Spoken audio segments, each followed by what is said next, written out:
आइए सुनिए, देखिए, समझिए सनातन सत्य।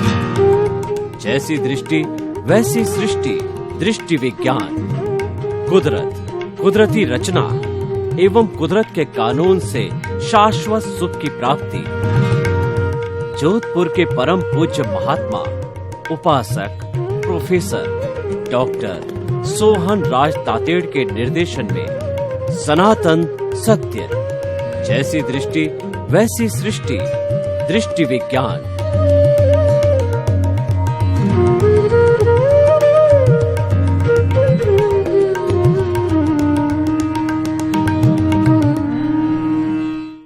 भाई और बहनों, मातृशक्ति को नमन।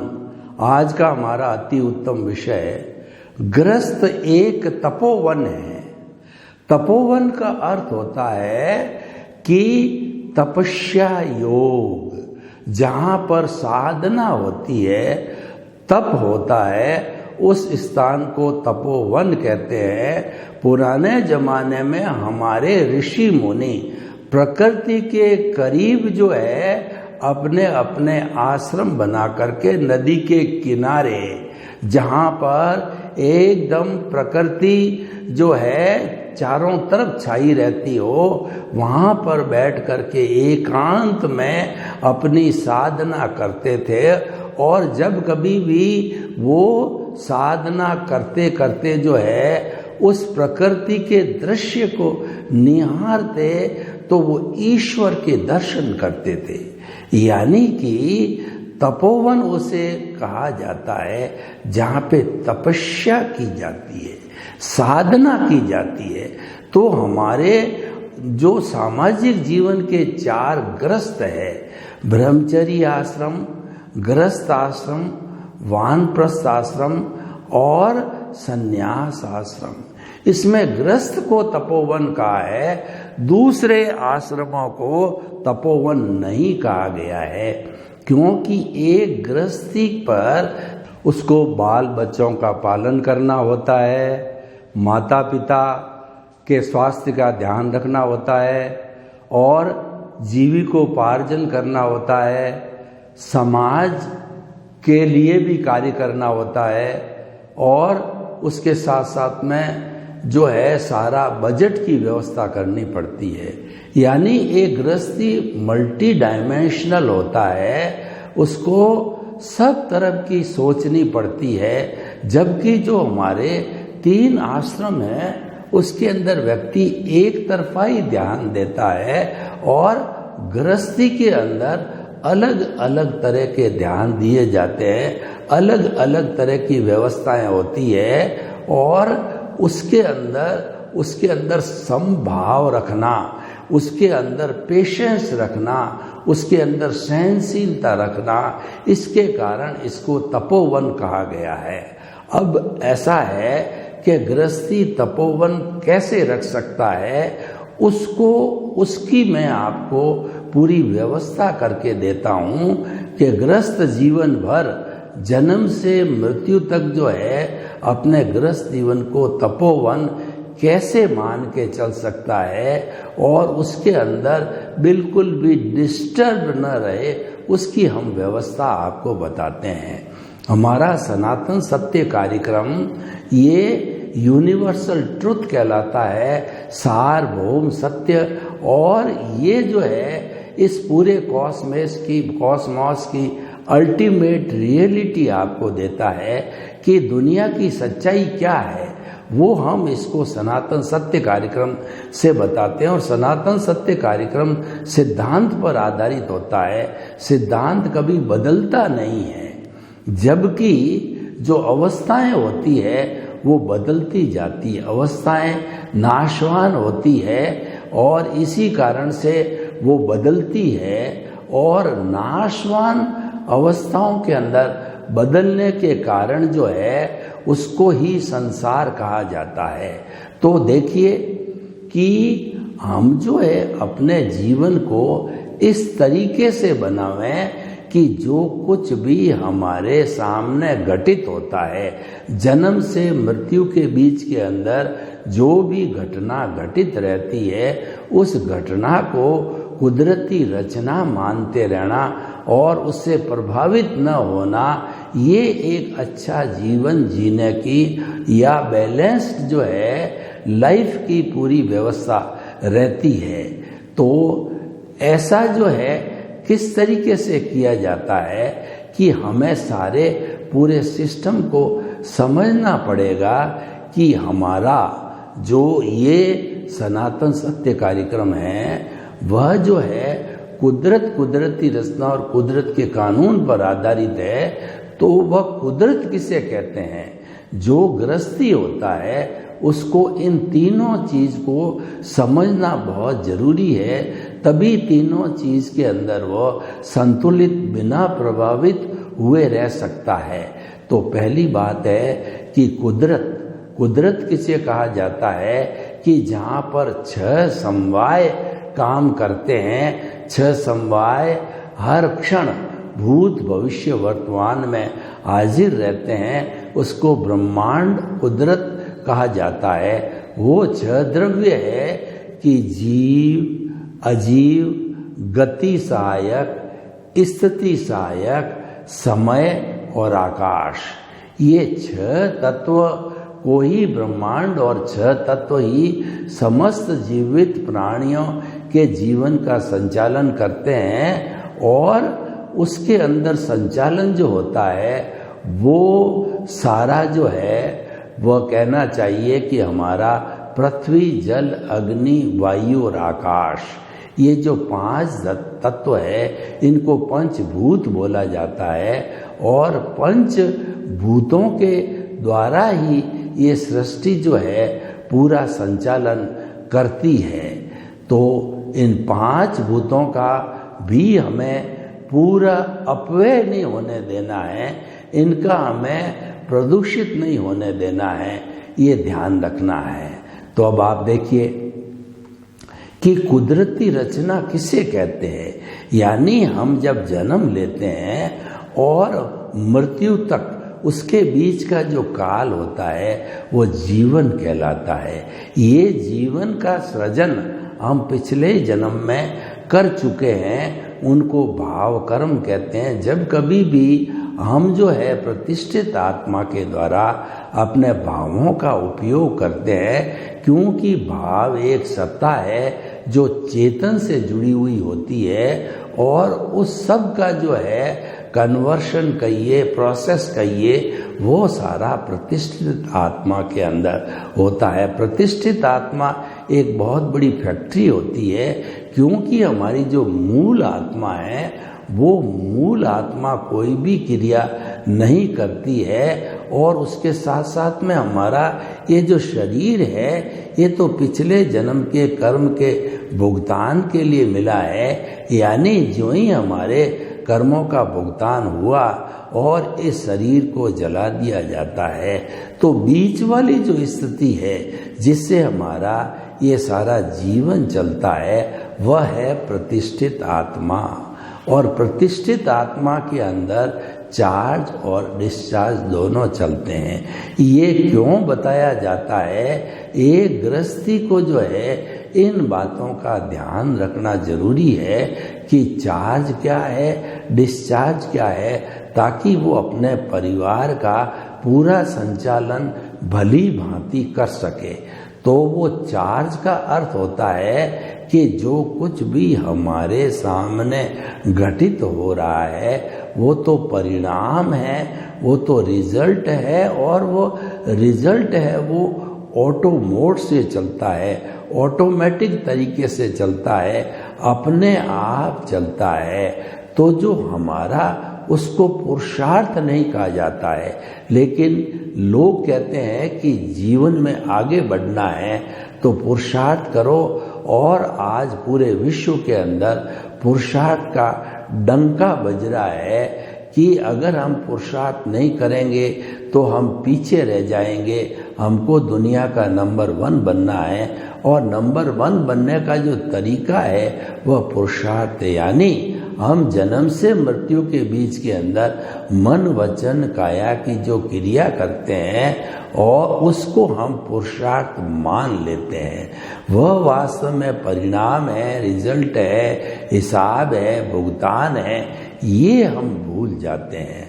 तो जब हम उसको परिणाम मान लेते हैं और हम जो है ये भूल कर बैठते हैं, कर्ता भाव की भूल हो जाती है हमारे द्वारा, यानी हम मैं और मेरा के दायरे में आ जाते हैं। मैं और मेरा का दायरा जब तक नहीं छूटता है, जब तक हम जो है वो निमित्त नहीं बन जाते हैं जीवन भर जन्म जन्मांतर के लिए, तब तक हमारा गृहस्थ जीवन अच्छा नहीं रह सकता है, क्योंकि हमारे में ये मिथ्या ज्ञान, मिथ्या दर्शन हो जाता है कि इस परिवार का पालन पोषण करने वाला मैं हूँ, इस परिवार के लिए मैंने इतना धन कमाया, इतना पैसा कमाया, इतना पद कमाया, इतना प्रतिष्ठा कमाई, यानी कि हम मैं मेरा से जुड़ने के कारण, अज्ञान से जुड़ने के कारण जो है हम अपने गृहस्थ जीवन के अंदर एक अच्छा तालमेल नहीं बिठा पाते हैं। जबकि जो है हमको तो निमित्त भाव से रहना है कि करने वाली व्यवस्थित शक्ति है, करने वाली कुदरत है, मैं तो एक निमित्त मात्र हूँ और इस कुदरत का जो है मैं कहना चाहिए कि जो है वो यूजर हूँ, उसका जो है गेस्ट हूँ तथा उसका सफरर हूँ। मेरे कर्म है और कर्मों को काटना वाला मैं हूँ। तो ये व्यक्ति जो है जो कुछ भी हमारे साथ घटित हो रहा है उसको कुदरती रचना मानना लग जाए तो व्यक्ति का जीवन बहुत ही अच्छा हो सकता है, प्लेजर युक्त हो सकता है, आनंददायक हो सकता है। तो हमारे गृहस्थ तपोवन को अच्छा बनाने का एक तरीका हमारे ध्यान में आया कि हमारे सामने जो घटित हो रहा है उसको कुदरती रचना मानना, उसको ये नहीं कहना कि यह जो कार्य मैंने किया, मैं जो है वो इसको करने वाला हूँ। तो ऐसा करने से हमारे में जो ऑनरशिप और डूअरशिप आ जाती है और निमित्त भावे से हम दूर चले जाते हैं और वही हमारे लिए अज्ञान का कारण बन जाता है और हमारा तपोवन अच्छा नहीं रहता है। अब इस गृहस्थ जीवन को तपोवन बनाने के लिए कुछ सूत्रों की ओर हम ध्यान देते हैं। एक सबसे बड़ा सूत्र यह है कि सहनशीलता। आज जो परिवार टूट रहे हैं उन सब का कारण क्या है कि व्यक्ति बहुत ईगोस्टिक हो गया है, अपनी हर एक बात को मनवाना चाहता है, थोपना चाहता है और ये चाहता है कि जो कुछ मैं करूं वही मान्य होना चाहिए और घर के अंदर जो है मैं बड़ा हूं, इस कारण से जो है मुझे महत्व दिया जाना चाहिए। लेकिन ये उसकी गलती होती है। उसको तो परिवार के सब सदस्यों को साथ लेकर के चलना होता है। साथ लेकर के चलने का अर्थ ये हुआ हरेक के सुझाव को सहन करना, हरेक की बात को सहन करना, यानी कि हमारे में जब तक सहनशीलता नहीं बढ़ेगी तब तक हम जो है हमारे गृहस्थ को एक तपोवन नहीं बना सकते हैं। क्योंकि हम अगर सहनशील नहीं रहेंगे और कोई भी हमारे सामने जो परिवार का सदस्य आता है तो हम उसको झिड़क देते हैं, उस पर अहंकार करने लग जाते हैं, उसके साथ में बुरा बर्ताव करने लग जाते हैं, तो वह व्यक्ति हमारे प्रति जो है एक इज्जत का भाव होना चाहिए। वह भाव धीरे धीरे कम होता लाता है और एक समय के अंदर वह अपना विरोधी भी बन जाता है। तो परिवार में जीने के लिए हर व्यक्ति को सहनशील होना चाहिए, क्योंकि परिवार है ये समाज के नियमों पर, समाज की एथिक्स पर आधारित होता है। समाज की जो एथिक्स है वो ये है कि जो है हमें जो है परस्परो ग्रो जीवानाम, हमें एक दूसरे का परस्पर सहयोग लेना है और सहयोग देना है, तभी ये गृहस्थ जीवन तपोवन बन सकता है। अगर गृहस्थ के जीवन के सदस्यों में से कुछ एक दो सदस्य तो बेचारे पूरा काम करते रहते हैं परिवार का, लेकिन 98% लोग अगर मौज मजा मस्ती करे और स्वार्थ की नीति से चले तो वह परिवार लंबे समय तक चल नहीं सकेगा। इसका अर्थ ये हुआ कि जो है हम जो रिजल्ट चाहते हैं कि परिवार या समाज एक तपोवन है, वह रह नहीं पाएगा। हमें तो जो है हर प्राणी को सहनशीलता का पाठ पढ़ाना है, क्योंकि मनुष्य एक प्राणी ऐसा प्राणी है जो कि इस तपोवन को अच्छी तरह से उपयोग के अंदर ला सकता है और उसके पास में सब चीज विकसित है, विकसित बुद्धि है और विकसित मन है, विकसित प्रज्ञा है और विकसित हमारा मस्तिष्क है, विकसित आत्मा है। तो उस विकसित के जरिए जो है वह उन सब बातों का बहुत अच्छा सदुपयोग कर सकता है। तो भाइयों और बहनों, हम आपको बताते हैं कि जो समाज में जो है ये परस्पर की बात है, एक दूसरे को जो है मदद देना और लेना, सहनशीलता रखना, ये बहुत बड़ा गुण है जिससे कि हमारा जो परिवार है, गृहस्थ जीवन है, वो तपोवन बन सके। दूसरा, गृहस्थ जीवन को तपोवन बनाने के लिए हमको जो है त्याग की भावना पे आना पड़ेगा, स्वार्थ की भावना पे आना पड़ेगा। घर में कुछ ऐसे सदस्य होते हैं कि वो अपना लॉइन शेयर ले लेते हैं। लॉइन शेयर का अर्थ यह हुआ कि मान लीजिए हमारे पास के अंदर वो कोई भी खाने की आइटम है या पहनने का आइटम है और घर के अगर 10 सदस्य है और हमारे पास 10 नग है तो हम आराम से एक एक को बांट के दे सकते हैं, उसके अंदर किसी को कोई एतराज नहीं हो सकता है। लेकिन अकेला व्यक्ति जो है उसमें से 50-60% जो है हिस्सा, जिसको लॉइन शेयर कहते हैं, अगर वही व्यक्ति ले लेता है तो ऐसा व्यक्ति स्वार्थी कहिए या अपने जो है सदस्य पने का जो है दुरुपयोग करके और वो ले लेता है, तो यह समाज में एक अव्यवस्था जारी हो जाती है। ऐसे समाज के अंदर कलह हो जाती है, उसको हम तपोवन नहीं कह सकते हैं। तपोवन हमारा गृहस्थ तब कहलाता है कि सभी अपना अपना परिश्रम करते रहे, यानी कि परिवार का हर सदस्य जो है वो सम और श्रम की नीति को समझे। सम का मतलब है सादा स, मतलब समभाव। व्यक्ति के अंदर सहनशीलता आनी चाहिए, बड़ों का सम्मान आना चाहिए, त्याग की वृत्ति नहीं होनी चाहिए।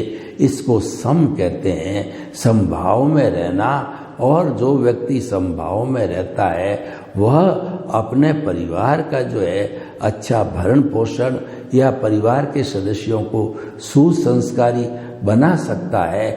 और ऐसी स्थिति के अंदर गृहस्थ को तपोवन कहा गया है। और अब आप उसके बाद के अंदर दूसरा देखिए कि हमारे जो है समाज के अंदर जो तपोवन की हम बात करें तो हर व्यक्ति को जो है कुछ न कुछ अपने शम का मतलब होता है शमन करने वाली नीति में विश्वास होना चाहिए और समन करना चाहिए।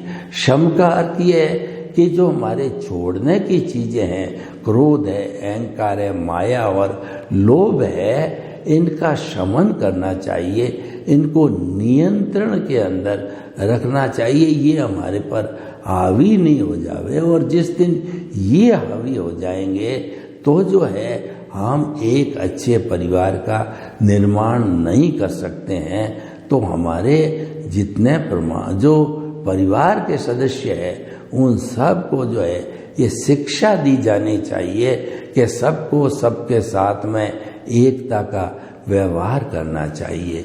तो बात है। दूसरी बात जो है, आप देखिए कि हमारा जो तपोवन जो है किस तरीके से कि हम लोगों को सम्मान देना समझें। इस परिवार के अंदर अलग अलग एज ग्रुप के लोग होते हैं, कई तो बहुत बड़े एजेड होते हैं, गार्जियन होते हैं, और कुछ उसके अंदर जो है वो हमारे जो है हिसाब से जो अच्छा उपयोग करने वाले होते हैं। तो एक अच्छा समाज बनाने के लिए जो है हमें सभी जो है वो श्रम की नीति को अपनाना चाहिए।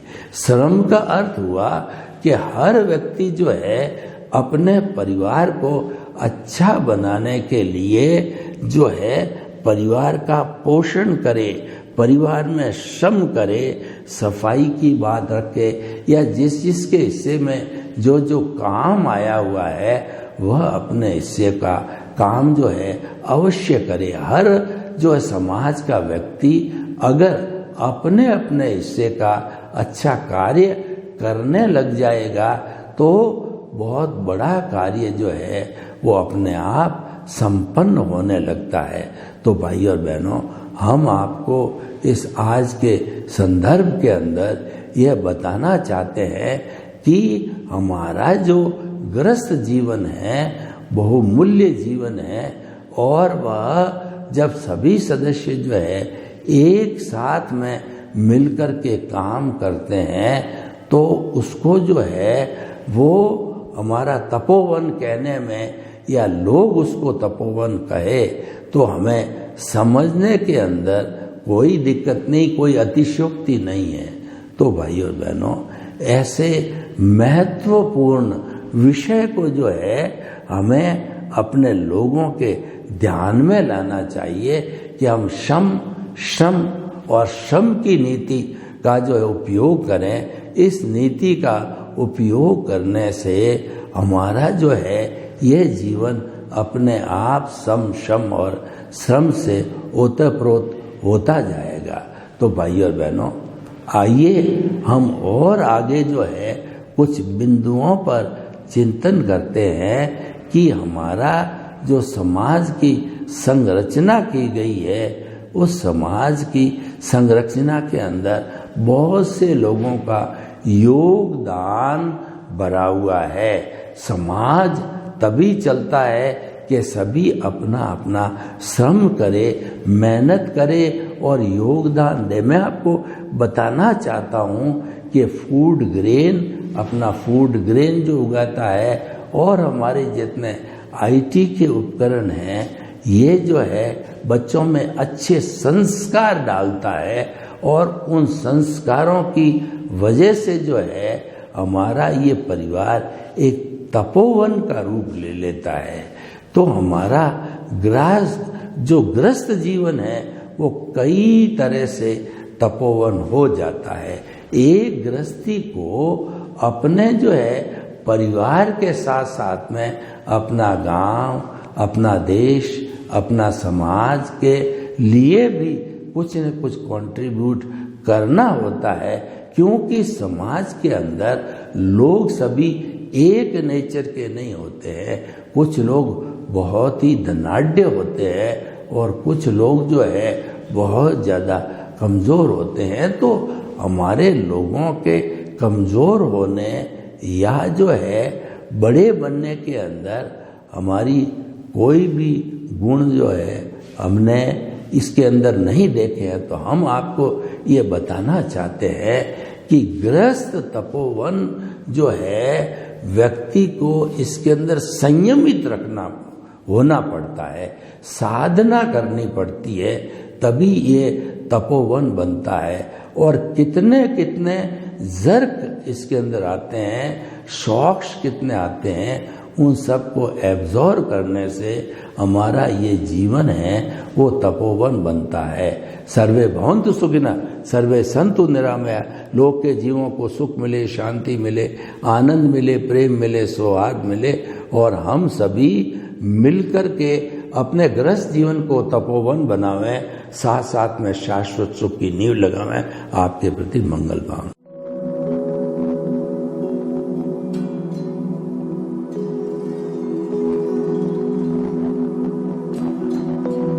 एक ऐसा अंतर्राष्ट्रीय ख्याति प्राप्त मानव जो गुरु प्रेरणा से पिछले 20 वर्षों से वानप्रस्थ जीवन जीते हुए 24 घंटे मानवता की सेवा में संलग्न है। एक ऐसा मानव जो अभी राष्ट्रीय, अंतर्राष्ट्रीय टीवी चैनलों पर 7,500 एपिसोड के माध्यम से सनातन सत्य, आत्मविज्ञान एवं पुनरुत्थान व्यवहार एवं निश्चय जगत के जीवनोपयोगी विषयों पर हृदय स्पर्शी प्रवचन कर चुका है।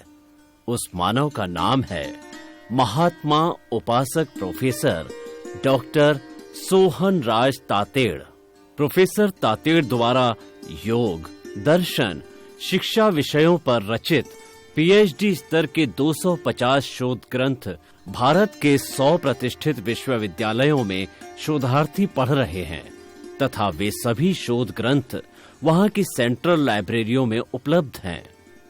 महात्मा सोहन राज ने अभी तक हजारों स्कूलों, कॉलेजों, विश्वविद्यालयों एवं संस्थाओं में सेमिनार, वर्कशॉप, कैंप लगाकर लाखों विद्यार्थियों को योग, दर्शन, शिक्षा का प्रशिक्षण देकर उन्हें सुसंस्कारित किया। डॉक्टर तातेड़ ने भारतीय संस्कृति उत्थान के 4000 से अधिक समसामयिक विषयों पर आर्टिकल लिखकर ऑनलाइन जर्नल, पत्रिकाओं, वेबसाइट्स पर प्रकाशित किया, जिसका उपयोग लाखों पाठक कर रहे हैं। उपासक तातेड़ के 5000 से अधिक आज का सुविचार, आज का शुभ संदेश, आज का मंगल भावना योग आदि चिंतन websites, Twitter, blogger, Facebook, YouTube माध्यमों से लाखों लोग अपना जीवन निर्माण कर रहे हैं। मानवता के मसीहा ऐसे महामानव महात्मा सोहन राज तातेड़ के प्रोफाइल को अभी तक विश्व के 20 लाख दर्शक यूट्यूब पर, 12 लाख गूगल पर एवं लाखों दर्शक फेसबुक, ब्लॉगर, ट्विटर और इंस्टाग्राम पर देख चुके हैं।